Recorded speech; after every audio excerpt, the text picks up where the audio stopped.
All right, straight to the point. I'm going to save your fantasy football league for 2025 with this video and on this podcast. Listen, I'm going to give you 4 big, massive, huge, early draft capital, first 2-round names to avoid. Do not draft these 4 players because I'm going to tell you why you need to stay away from them for fantasy football 2025. I'm ready to dive in. If you're new to the channel, let's bring the energy. Fantasy football is back. Hit the thumbs up, smash it, tap it, slap it. The only channel, and I'm telling you, the only channel telling you the truth. Everybody else is lying to you. Lying every single year. Listen, I'll give you a quick example. Everybody and their mother. I got magazines.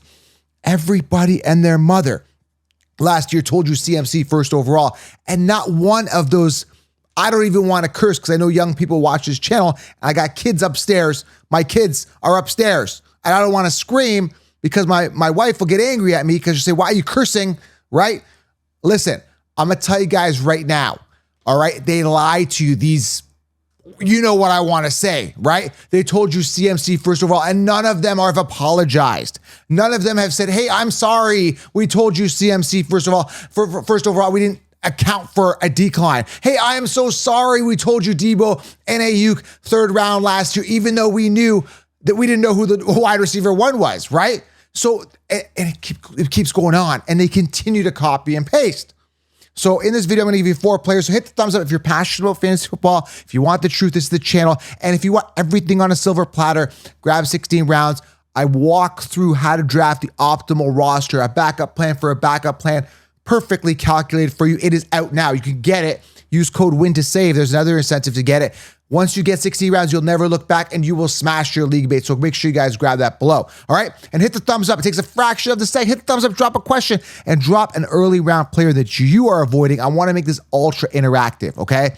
I know what the contributors out there are doing, and I'm here to mitigate your risk to help you guys succeed. Okay. I'm bringing the energy today, man. I'm bringing the energy. So I want to talk about the first one here, and I'm just going to go ahead and bring it right up. And the first one we're talking about, you got to avoid this guy, okay? And I'll tell you why. The guy is Devin a chain. Devin off the chain. A chain. You got to be off your chain if you're drafting him early. I'm telling you right now, you don't want to be drafting Devin a chain. Let me tell you why. First and foremost, I don't know if I'm going to get an injured Devin a chain. I don't know, because we've had 1 year where he played 11 games, 1 year where he played 17. Let's think about that for a sec.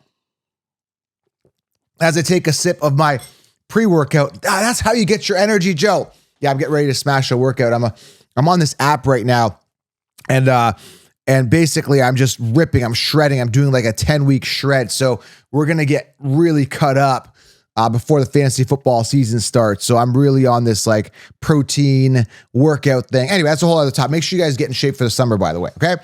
I highly encourage it. So listen, 1 year he played 11 games. The other year he played the full 17. Here's the thing, right? He was 22nd in attempts. If I'm drafting an RB1, I want him to be number 1 in attempts. I want full volume. Well, Joe, hold on. Well, Joe, he makes it up in receptions, Joe. Yeah, he did. He was number 1 in receiving touchdowns, which is very hard to get, 6 receiving touchdowns. I looked back, man, and not a lot of running backs have that. I looked at Breece Hall. He had a good year in 2023, only 4 receiving touchdowns. Eckler, only 5 receiving touchdowns in 2022. We had Najee, only 3 receiving touchdowns in 2021. And these guys were top reception getters in the respective years. And Alvin Kamara, 2020, had himself a great year, only 5 receiving touchdowns. So we're already talking about a pinnacle type receiving season when it comes to touchdowns. He was number 2 in targets, right? He had 87 targets last year. Amazing stuff. So yes, he's getting it done. 592 receiving yards, number 1 there. So I'm factoring in a regression there for sure, right? For sure, right? And again, I look at the numbers here, 970 yards on the ground, 6 touchdowns on the ground, not high enough. They got rid of Mostert, whoever was there. They drafted Ollie Gordon, I think in the 6th round, rookie Ollie Gordon, and may get some goal line work. And then they've got Jalen Wright, who looks in amazing shape, who's going to get a bump in volume, right? And another thing, Tyreek Hill was just not Tyreek Hill last year. I think he understands he had a bad year. He should step it up, get more receptions. So I just see a regression here. And he's by the way, finished 5th last year, and he's a top 5 running back this year. Like, there's no coincidence there. I'm just not sold on Chain. Yes, he's explosive. He's got that upside in receiving. That's it. He's not going to get the full volume that you want and you should be demanding out of your running back in the early rounds for that reason, because I like the volume, right? And we saw Eckler having this pinnacle year in 2022, high receptions. I think he had 107 some odd receptions that year. It was very, very high, right? It's just a regression's coming in, and I'm just not sold on that shit. Those are my reasons. You guys do what you want, but I'm heed my warning. There's better running backs to get this year. I bet you, I say 3 rookies are going to beat him out this year. Okay. All right, let's go to the second player here that I'm avoiding. And and by the way, stay to the end because I'm going to give you guys a tip on how to draft and how to avoid this stuff. I'll give you guys some tips here on some drafting advice and how to avoid potential pitfalls, what I'm looking for here. So we're talking some strategy real quick at the end. But Brock Bowers, the second guy here, round 1 to 2 ADP. I'm in this big money league, 2K buy-in with a tight end premium. Now the guy came off, I think, at 105 because tight ends get a half extra point per reception. So instead of 1 point per reception, because it's a PPR league, you get 1.5. It's a tight end premium, right? You got dual flex, so you can get, flex your get flex a tight end, running back, not super flex, tight end, running back, wide receiver. But anyway, he went really early. Now, again, it's a new offense. Okay, it's a completely new offense. 153 targets, 112 receptions last year, 1,194 yards, 5 touchdowns. Amazing stuff. But we were getting him for value last year. Like, he was a sleeper. No one was talking about. Everybody was on the Laporta train because the year before. Like, you just got to look for the future. Maybe a Tyler Warren. Maybe Tyler Warren becomes the next Brock Bowers. Maybe not. But always wait on tight end. Way too expensive. Way too overrated. To put it in perspective here, okay? He had 112 receptions last year. Kelsey had about that in his 2022 year. So we're talking Kelsey numbers. Kelsey crushed him in touchdowns if you compare the 2022 Kelsey year to Brock Bowers last year. 12 touchdowns to 5. So Kelsey was doing better in touchdowns. But this is a guy that Kelsey was a guy that had that rapport with his quarterback. He was solidified in his spot. We kind of saw what we saw was what we got. And it was him and Mahomes. Now, in comes Geno Smith. Minshew's not there. O'Connell's not there. It's a totally different situation. They've added Ashton Genty out of the backfield. He can catch the ball. They've added Jack Beck. They've added receivers, man. This is going to be a different looking offense. How's that going to impact Bowers? I don't know. And for the uncertainty of nobody knows, why would I invest a first round pick on a guy who had one good year in his rookie year, possibly facing a sophomore slump in an entirely new offense in a situation where you can wait on tight end and get similar results? Well, I guess Brock Bowers has a higher ceiling. I get it, but understand that it's a different situation. And if you want to take a chance on a maybe, on a new situation, you go ahead and do that.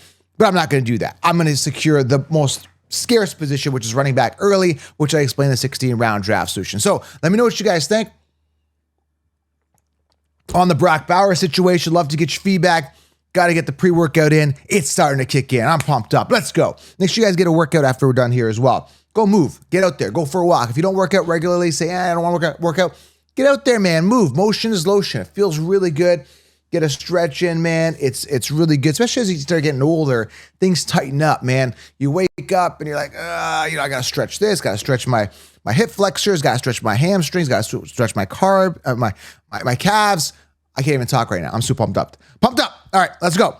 All right, fantasy's back, man. We should be excited. Hit the thumbs up just for the fact that fantasy's back. Smash the thumbs up and grab 16 rounds. I'll see you guys in the course. All right, next guy here. I'm going to keep this very simple. I was on him last year. I was the only one telling you. I had a quote last year. It said, my quote was very simple, right? Don't be a donkey, draft Lad McConkey was my quote. This was last year. I was the only one telling you, get running backs early. I had Saquon and I had Henry. And then I was getting Lad McConkey, Brian Thomas Jr. for a steal in rounds 7 to 9. They were always there.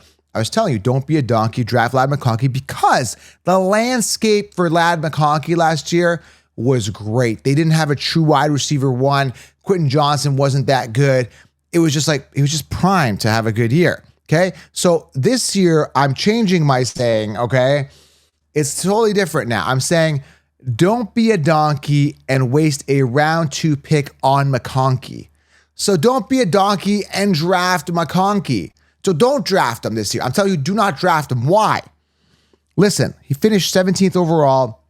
Sorry, sitting, 17th. Yeah, I think he finished 17th overall, was it last year? Round two is where he's coming off right now. That's where he's sitting. He's 17th overall right now in his current ADP. Sorry, I should have said that. Where did he finish last year? I got to pull that up because I had it in my notes and now it's gone and I'm going to pull it up right now. I'm being straight with you, man. I do my notes really good, but I missed this one. But he's pretty much copy. Sorry, he finished 12th. Let me get corrected. I got to fix this, right? So he finished 12th last year, 1,149 yards, 7 touchdowns. We had 82 receptions on 112 targets. Pretty good season, man. 240 fantasy points, finishing 12th. Right now, he's sitting at 17th overall, which means he's a second round pick. We were getting this guy round 7 to 9 last year, okay? But it's a whole new offense this year, okay? Palmer's gone. They brought in Mike Williams. Quentin Johnson's definitely going to take a backseat. He had 91 targets last year. Palmer had 65. In comes the dynamic clutch receiver with phenomenal hands and strong after the catch. Trey Harris, early round draft capital, second round pick by the Chargers this year. They also drafted Keandre Lambert-Smith. We're going to be talking about him tomorrow. I'm looking to have Walter Football back on the show tomorrow. We're going to talk about those rookie wide receivers to consider. But listen, I love Trey Harris. He's on all my teams. This is my guy. He is the wide receiver 1 this year, right? Now, people are arguing with me. No, it's Ladd McConkey. Listen, Ladd McConkey's a slot guy. They need the X receiver. They need a guy to line up on the outside that could be the guy that replaces the Keenan Allen from years ago. They wanted that so badly with Quentin Johnson, drafting him in the first round a couple years ago. He did not deliver. He can't catch. He's got brick for hands. I don't have a brick to explain it to you. I don't have a brick to show you. But just hold up 2 bricks in your hands and throw a ball at it. What happens? What happens to that ball? It bounces off. That was Quentin Johnson. He couldn't do it. So in comes Ladd McConkey last year. I told you, man, it was such a great situation. Draft him. Now the sheep are on him. We don't want him when the sheep are on him. This is so reminiscent of Laporta when we were getting him in the 10th round 2 years ago. Last year, they were on Laporta in the second round. Like, no, I like the value when nobody was talking about him. Similar to this. Give me Trey Harris round 8, which is where his current ADP is, give or take around, depending on how many people are in your league and the scoring formats, yada, yada, yada, yada. But I like Trey Harris. He's got the opportunity to be the one. Ladd McConkey is very expensive. I'm looking to secure someone more safe in round 2.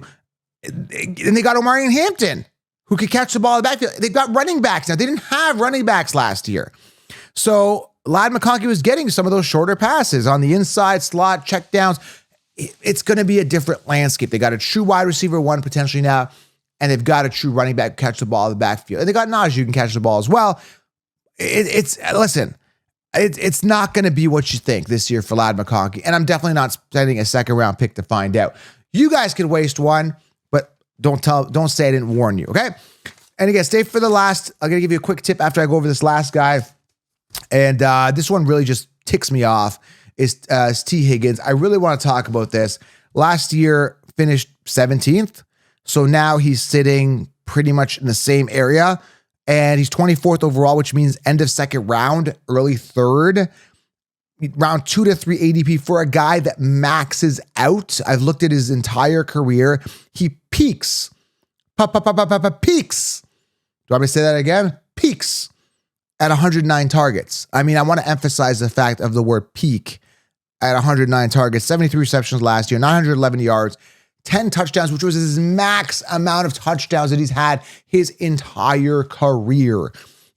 He's a guaranteed wide receiver too, which limits his ceiling, which limits your fantasy football ceiling. If you're drafting him as a wide receiver 1 or 2 on your team, you are wasting a pick. Now, some people say, well, I still get safe numbers out of him. You can get safe numbers on stacking a bunch of rookie wide receivers later and one of them popping off, which is what I did last year. Both of them popped off, both Ladd and Brian Thomas Jr. I didn't have to spend a second round pick, and I aimed for high on the depth chart, and I got my guy. So let's just get right to it. First of all, stay away from Higgins.